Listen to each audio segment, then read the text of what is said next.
Okay, ready to roll them? All right, good evening, everybody. Welcome to the Monday, July 28th meeting of the City of Evanston's Administration and Public Works Committee. I'm Jonathan Newsma, 4th Ward Council member. I'll be your guest conductor this evening, sitting in for Councilmember Suffredin, who is not here. Will staff please take the roll? Councilmember Suffredin. Councilmember Davis. Here. Councilmember Kelly. Councilmember Harris. Councilmember Isles. Here. Councilmember Newsma. Here. We have a quorum. Quorum being present, we will continue with the meeting of this committee. There's nobody desiring to participate online, and we have nobody signed up for public comment. Correct. Is that correct? Okay. The chair will take a motion on the approval of the minutes of the A&PW meeting from July 14th. So moved.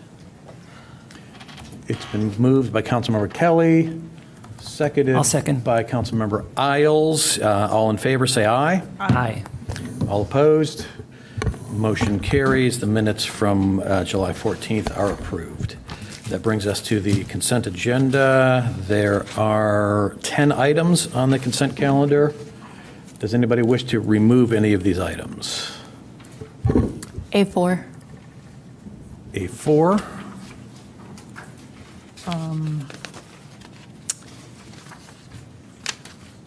A3 A3. and A6. A6. Anything else? Okay. Items A3, A4, and A6 have been removed from the consent calendar. Would somebody care to make a motion on the remaining items? I move that we approve the remaining items. I'll second. Councilmember Davis has moved. Councilmember Isles has seconded that we approve the consent calendar minus items A3, A4, and A6. All in favor, say aye. Aye. Aye. Any opposed? The consent calendar has been approved. That brings us to item A3. If someone would care to make a motion on item A3. Sure, I'll move item A3, approval of contractor award with Ramirez Group LLC for Fire Station Number 3, structural concrete repairs. Is there a second? I'll second. It's been moved by Councilmember Kelly, seconded by Councilmember Isles, that we approve the contract award with Ramirez Group. Is there any discussion on item A3? Councilmember Kelly. Thank you. So just so I have understanding, how does the RBO interface with this? Was that part of this bid? I'm just trying to understand how it's been updated, and if this obviously must have responded, I'm guessing, to the requirements and the stipulations of the RBO. I'm going to defer that question to our legal counsel. Thank you, Councilmember Kelly. So the city's law department, in conjunction with the purchasing department, is still working on updating all of the bids to include the requirements. It's taking a little bit longer than we anticipated, but they will be in all of the RFPs going forward. I'm not sure when this specific bid went out, but it will be included. Okay, so it did go out after, the ordinance said that it would be implemented upon passage.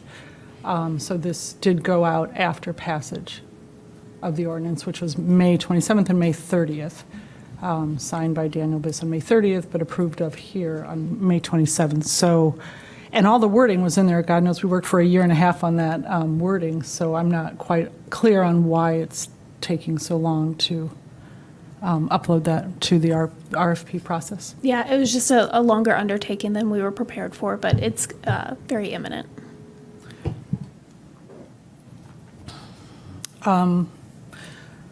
So I guess I would have questions then,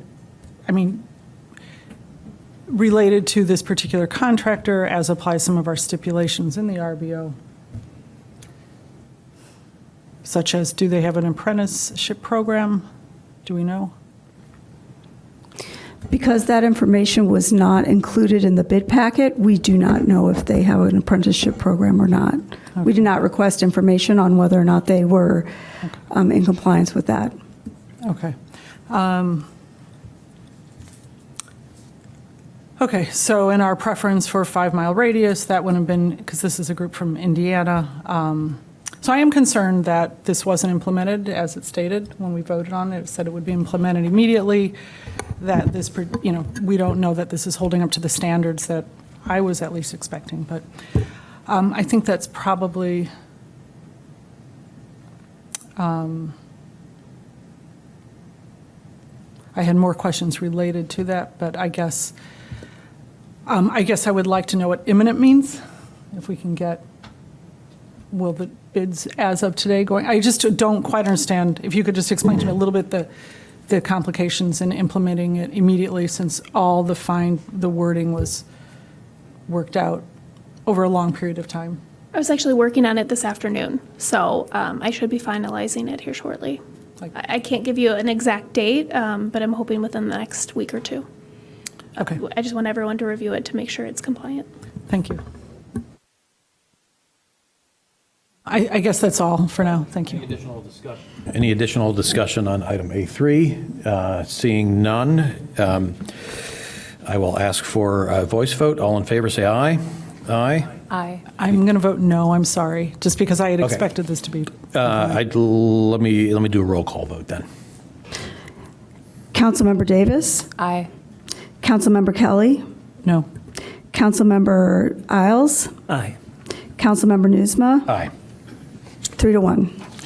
By a vote of 3-1, item A3 passes. And we'll move on to City Council. Does anyone have a motion on item A4?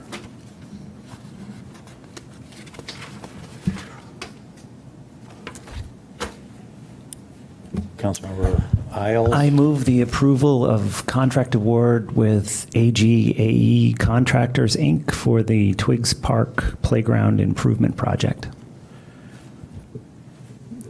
If there's no other second, I will second that. So it's been moved by Councilmember Isles, seconded by Chair Nusma. Is there any discussion on item A4? Councilmember Davis. Yeah, so similar to what Councilmember Kelly said about A3, I'm also concerned, well, actually, I'll start with the obvious one. We only have one quote, or we only got one bid that we consider responsive for this. And for projects this large, and I've made this point, in previous issues with our parks, and this is where I'm drawing the line, we need to have 2 quotes, at minimum 2 responsive bids, and you guys are going to have to, I'm going to make a motion that you guys go back and try to get more. Maybe we have to extend the time, maybe people need more time to respond, but we cannot just give such a large sum of money to just the only price that we got. It's irresponsible financially. In addition to that, to Councilwoman Kelly's point, when we talked about the RBO, so the A3 was, the bid for that went out, I think, maybe like 3 or 5 days after the RBO passed, but the bid for this one went out 2 weeks afterwards. And if we are still in the process where we only have one quote, and we are not, and I'll make it clear, we are doing a disservice to union workers, who I think that majority of the city council claims they support. If we want to give them the benefit of the advantage of the RBO, but also be fiscally responsible, we need to, one, go ahead and wait. I think it sounds to me like, Alex, I'm sorry, what is your title again? Because I want to say council, but it's so Corporation weird. Council. Corporation Council. Corporation Council Ruggie mentioned that she believes that the RBO process will be done in the next it sounds like the next week or so. And so in conjunction with that taking a week and us only having one quote or one bid, I think that we can go back, open up the bid process again, get more bids, and ideally get bids that are in compliance with RBO. I'll also say that, when this was, I was not wild about how expensive this is compared to the installation that we agreed to last month. I was under the impression that when we came in that this would be covered mostly by the grant, that we're coming in and the grant is only covering half of it bothers me, particularly because there are parks in my ward that need to be fixed there are parks that are completely unusable at this point. It is not clear to me, and I know we got a brief explanation, why this is being prioritized over all of the other parks. I understand that this park is deteriorating, but we had multiple deteriorating parks, so I'm unclear as to why we picked this one in particular. Is this the only park that we could have done? Either way, that's a separate question. I'm going to say that I will be making a motion shortly that I would like us to reopen the bidding process for this in compliance with RBO and to get at least 2 bids. But separate from that, I'm also wondering, how did we decide to prioritize this park in particular? Corporation Counsel is requesting the floor. Absolutely. Thank you, Chair Newsma. For RFPs, I would just say the option before you all is to reject this contract, and then it will have to be completely re-put out for a new RFP. We can't just reopen the bid process. It's closed, so we would have to just put out a brand new RFP. So I just wanted to let you know of the process. I'm sorry, it's a bid, it's not a request for proposal. Okay, got it. But yes, The bid. otherwise true. Yeah. So that process, I'll just add to that process takes a minimum of 2 months, and so that this contract will not be bid will not be constructed in this year at that point. Also, because we are using some CDBG funds, they're time sensitive and really would need to be spent in this year, so we will not have those CDBG funds available. And regarding the question of prioritization and why this project, this particular park was chosen, I believe Councilmember.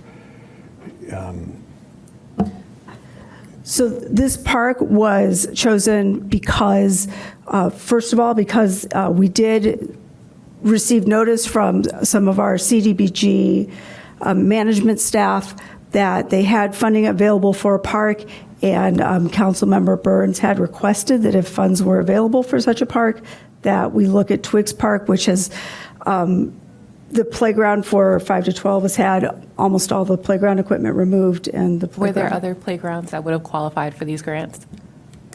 that would need to be investigated.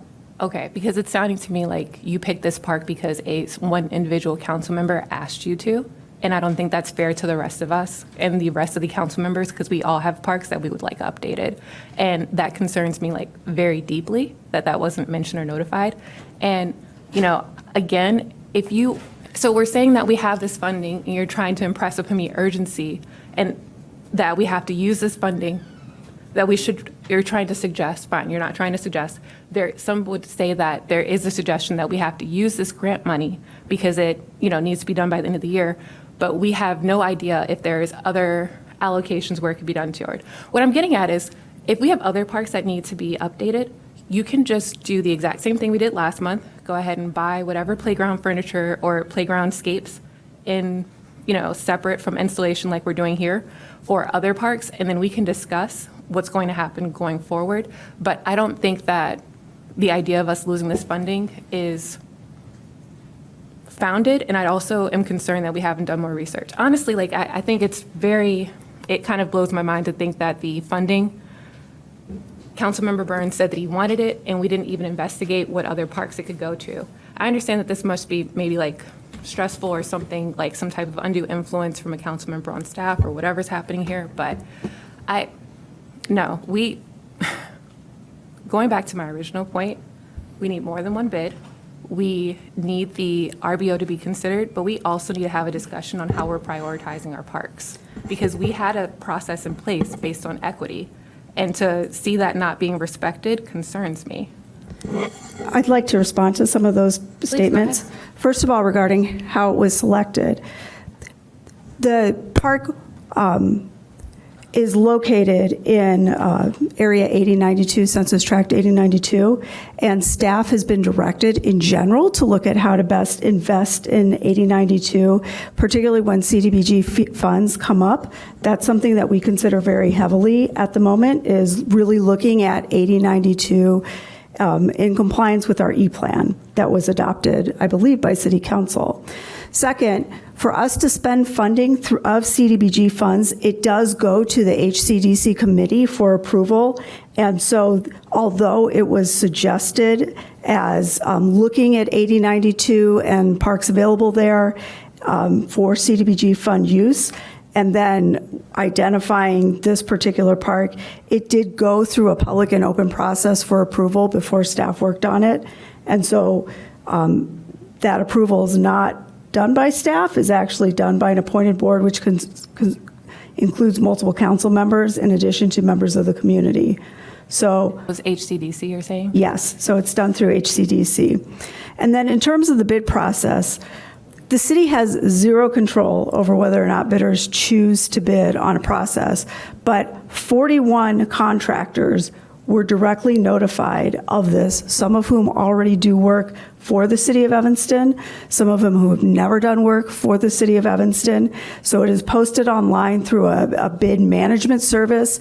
It is advertised publicly through the local newspaper. It is also directly sent to 41 contractors that do parks improvement work. We cannot control if bidders choose to bid or not. I will say that the city of Evanston does have a number of requirements for bidders that are in excess of other localities around us, which may impact the choice that bidders may make for choosing to bid on projects. However, this process is totally governed by state law as well as our own local requirements. And we have limited ability to demand or request that contractors bid on our projects. We also typically do not get a lot of bidders for parks and facilities projects for a variety of reasons. I think that if that's something that the city wants to investigate long-term, that could be done. But regardless of why that is true or not true, you will find that, in fact, there were a number of things that we probably would not proceed with in the future. So it's certainly worth looking into. But when we talk about the responsible bidders ordinance, that adds another layer of things that contractors have to do, a substantial amount of paperwork and information that has to be gathered in order to submit the bid. So it is unlikely to increase the number of contractors that are bidding. FYI, that is like an example of something that is more complex to submit a bid than other communities around us do. So I am not saying that that would prevent contractors from bidding, because I have no idea what goes through the mind of a contractor when they choose to submit a bid or not submit a bid. But if we are concerned about the number of bids we are getting, the ideal would be to reduce the paperwork requirements for contractors to bid. How many parks are in that census tract? And could you name the parks in the census tract you mentioned earlier that Twiggs is in? The big ones? The big ones, I believe, would include Butler Park and Twiggs Park. I don't know how far south that goes. I think it also includes Beck Park. Okay, I thought it did. So how much did we just spend on Beck Park? I believe that was around 2.3 million, but I would have to look. That's what I thought 3.6, too. I think. Okay, and so my point is that, I understand that we have a directive to invest in this tract, but it sounds like we already invested $2.3 million. So I don't really agree with the idea that there's still this impetus, at least for another year or two. I think that we could probably spread it around a little bit, because again, that was a very high price tag park as well. And then so when we talk about also not getting bidders for parks and recreation, I don't know, you can tell me like how you think it should be done, but what can we do in order to make it clear that we want recommendations on how to reduce how much we're spending on the parks? Because I swear to goodness, I say that every single meeting we have, that I want our parks to be cheaper. So if there is something that we as a council can do to direct that research being done, please let me know. So I hear that, and that is something that has been very concerning in the past. We talked about the legacy parks and how we've been doing whole park renovations. When we look at how much money we're spending on Twiggs Park altogether, sort of on we draw a box around the area that's getting improved and the amenities that are getting improved. by really going in and surgically just doing very specific repairs instead of doing a whole park renovation, it really significantly reduces the price. So it's probably around half of the cost of the normal way that we have been doing big park projects. So I would answer that in response to that concern. We are actually trying to implement that by doing things differently, by really looking at targeted repairs, and in doing so, that is something that I think we are working hard to implement. And this would be an example of something that has been successfully reducing the amount of cost for the amount of work that's happening. I know, I'm done. I'd like to move Thank on. you, though. Councilmember Kelly. Thank you. So I had just a question. Why, in the legislative history, it doesn't mention HCDC? So all it mentions is council approval for equipment? I'm sorry? Which committee voted on this?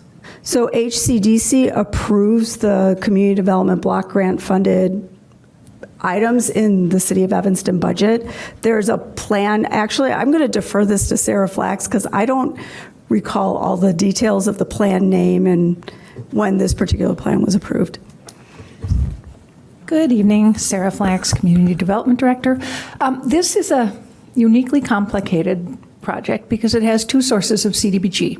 One is the regular CDBG, and the other is CDBG-CV, which was the first big release of funding to deal with COVID. And that is something that's bound to part of CDBG rules, but it has its own rules. And our staff, both Laura's group and our housing and grant staff, spent a great deal of time trying to figure out how to do a park that they considered accomplished the goals of CDBG-CV, which, believe it or not, even though we were working on this well after it had been determined that COVID isn't spread by people touching surfaces, their big thing was social distancing and things like that. So the whole thing was actually designed around social distancing and things like that that would allow them to approve the use of this funding, the CDBG-CV. CDBG-CV funding didn't always officially go through the Housing and Community Development Committee because it's kind of its own critter. It's sort of like ARPA in that it went straight to project sometimes. My question is more specifically, so just to clarify, no committee voted on this particular project at Twiggs Park, just to be clear. Regular CDBG fund. Yes, regular CDBG. I'm asking what committee took a vote to Housing and allocate Community funding? Development Committee did It's on just the regular outlisted. CDBG. So for Twiggs Park, there was a vote, but it was just not included in our packet as part of the legislative history? Correct. Correct. Okay, so that would be helpful to have the full legislative history, to know how they voted. That's very helpful to me as a council member when I'm asked to expend large amounts of money. I'd also like to know if Parks and Rec reviewed this project and voted on it also. I don't know that. I don't think the Parks and Rec Committee did, but I'm not sure. This wasn't brought to Parks and Rec? Michael can. We have Michael Callahan from Parks and Rec to address that question. Good afternoon, Michael Callahan, Deputy Director, Parks and Recreation. So the Twiggs Park program had been to Parks and Rec Board multiple times. The funding was discussed at length, and there was a discussion on if the Parks and Rec Board would just recommend no additional funds being spent other than the grants, and that was voted down. So there was no recommendation from the Parks and Rec Board to limit the scope of the work for the project to just be grant dollars. So that would be legislative history too that we should have here. So the Parks and Rec Board voted against spending money beyond the grant money? They did vote, yes, and that was not, they did not pass that. Let's clarify. There was a motion made at the Parks and Rec meeting to not go beyond the grant money. Yes, There was a second, there was a vote, that vote failed. correct. Okay. And when was that? I actually have that. Hold on one second. That information is in, I'm not sure about the exact vote on the funding, but never mind. That information is not in the packet. I apologize. I would just be So curious that was to be able on to go back. April 17th of 2025, discussion of the budget and the results. It was on April 17th. April 17th, yes. Okay, thank you. Okay, so I'm also concerned about the amount that we're spending and the process, and particularly about the RBO. Again, we passed the RBO with an understanding that, and it said very clearly that immediately as of passage that this would be implemented. So I can't support this. Thank you. Councilmember Isles. So just so I get all of this straight, and this question is for Ms. Biggs. If we vote not to accept this, we lose the CDBG money. The project doesn't happen this year. Next year, do you have any feel for what the chances are we get a lower bid or more bids to accomplish this project? So there's a few consequences to not accepting the bid. One is that the city council did vote to purchase the equipment. So all the playground equipment will arrive at the city of Evanston at some point, and we will just need to store that until such time as we determine to hire a contractor to install the equipment. The second thing is, and Ms. Flax can maybe amend my statements if I say them incorrectly. CDBG funding is a federally approved funding process, and there are concerns about CDBG funding long-term. So one thing that she has suggested to me is that we spend this sooner rather than later. However, there are deadlines related to CDBG where it is generally it's fairly important to spend it in the year that it's designated. Yep. Yeah, I was searching for when the Housing and Community Development Committee actually approved this and which exact years of CDBG funding that have been committed to it. But these are all in our action plans each year, and the City Council approves the action plans. And one of the challenges is each year you have a certain amount of time to spend CDBG. And so on projects you've allocated it for. So it becomes important to continue to spend. Our president is seeking to zero out CDBG and home budgets entirely. 2026 has been saved so far by the continuing resolution, but they're still at it. And if we were to lose someplace to the tune of $1.7 million every year for various things that help our low and moderate income population, I think that would be really a regrettable thing. And they do look at whether or not communities are spending their money.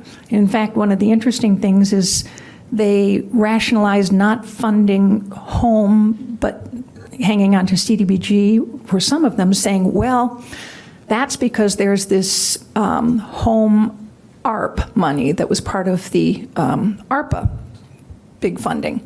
Well, yeah, it's home, but it's completely different rules and regulations to help the homeless population, either with shelters or with certain things. So it's again, not relevant, you know? Thank you, Director Flax. Anything else? One other question you asked about bids. So I've never seen bids come in less expensive if we rebid a project for the same scope. And usually it's more expensive. It would not be out of line for it to be at least 25% more, sometimes 50% more when you rebid projects, just because contractors, they've seen the other bid, and they have told me that they often put in more risk, assuming that the city has concerns about doing the work. Okay. Thank you. I'm sorry, I would just like to clarify, I misspoke. The vote was reported on the April 17th minutes. The vote actually occurred on the March 20th meeting. Thank you. Councilmember Davis, and the clock is ticking, so I would like to wrap this up fairly quickly here. Director Flax, the grant funding that we have, could we use it to buy more playground equipment? Not unless we had an eligible park in which it could be installed. And we have very limited, there's a map in the consolidated plan that shows the areas where it can be used. So we can't just purchase equipment and not install it in an income eligible area. What do you think the chances are that there is another eligible park? With the scale of these two playgrounds, I To spend, can't I really say, but presume. I don't think that we have a park that has a playground for both the older elementary and the younger children, and I think that would be quite a challenge to fit that together. Our area that we have, that we can do things on, what's known as an area benefit, is really, really diminished a great deal, and arguably, we could say that's good, and we're making progress. We don't have as many low-income areas, but it also really restricts where we can put things. And most of the parks that are in that area are pretty well built out or very small. So in terms of the two funding sources, CDBG CV, because of its restrictions and because it was an unusual application of COVID money to fund a park, we actually had quite a difficult time convincing HUD that that was legitimate use. And we made a very special case for this specific park design. It's designed as sort of like a ninja course where it's like a fitness circuit. And so children wouldn't necessarily play next to each other because they would be going through a circuit of things, which we did get approved, but there's only $15,000 left of the CV funding, and there is almost no playground equipment that we could purchase for that money. In terms of the regular CDBG funds, there's only $106,000. So again, that would be a very difficult but more doable to purchase playground equipment. But we would have to go against our typical policy of getting public engagement in order to be able to purchase that equipment in the time frame for the CDBG. There was a significant amount of community engagement in the park development. I'd like to keep this discussion moving here. Councilmember Davis, if you have nothing else, Councilmember Kelly, Councilmember Isles. Just going forward, it is helpful to have like the Parks and Rec information legislative, because it's nice to go back and watch those discussions and understand where they were coming from. I suspect, Mr. Callahan, that they were probably very concerned about the hype, if they were even voting on that they had concerns about the cost. I'm going to guess. Again, that was spearheaded by one specific board member that had a concern about the cost. There was some discussion back and forth, but again, it was not voted in the affirmative. Understood. I mean, not to limit it, but, Right. okay. Before I call for the vote, I just want to add my 2 cents there. To anyone who thinks that $636,000 is a lot of money for installing playground equipment, I definitely agree with you. That does seem like a lot, and whether it's this particular case or your recent cases involving our parks infrastructure, I think bottom line is we have to do a better job managing and investing in our parks. And I am convinced there is likely a way we can get the same amount of value for a lot less money. I'm not sure exactly this evening what those ways are, but I think having a discussion, looking at our infrastructure plans for parks, our maintenance plans for parks, and figuring out how we could do more or at least the same with less is entirely appropriate. And I look forward to participating in that discussion. But we're not going to wrap that up in time to vote on this tonight. And the way I look at this particular issue is we are taking advantage of some federal funding that is available to do something that we know needs doing.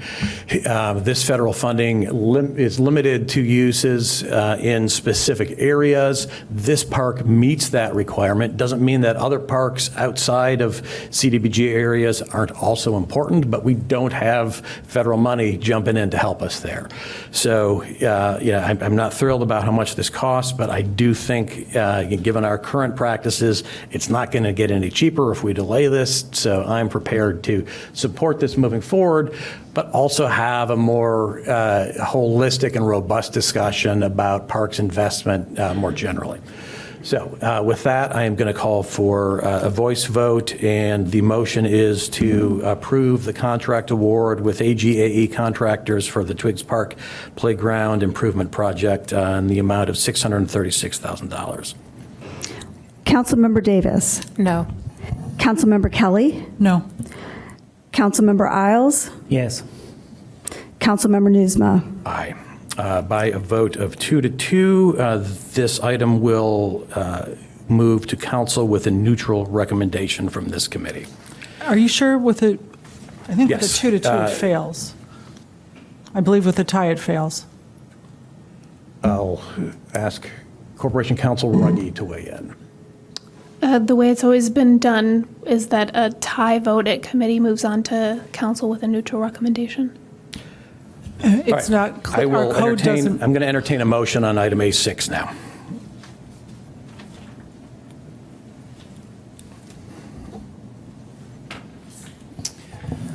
I'll make a motion to approval of a sole source repair of the Evanston Fire Department Truck 325. And I'll second. It's been moved by Councilmember Isles, seconded by Councilmember Kelly. Is there any discussion on item A6? Is that Councilmember Kelly's? Yeah, Okay. I'll skip discussion. No Okay. discussion. There being no further discussion, I will let's call for a voice vote on item A6. All in favor, say aye. Aye. Any opposed? Item A6 carries, and that brings us to the end of the agenda for this week's A&PW meeting. I declare this meeting adjourned, and City Council will start at, P&D will start immediately as soon as we can get those folks rounded up. Thank you.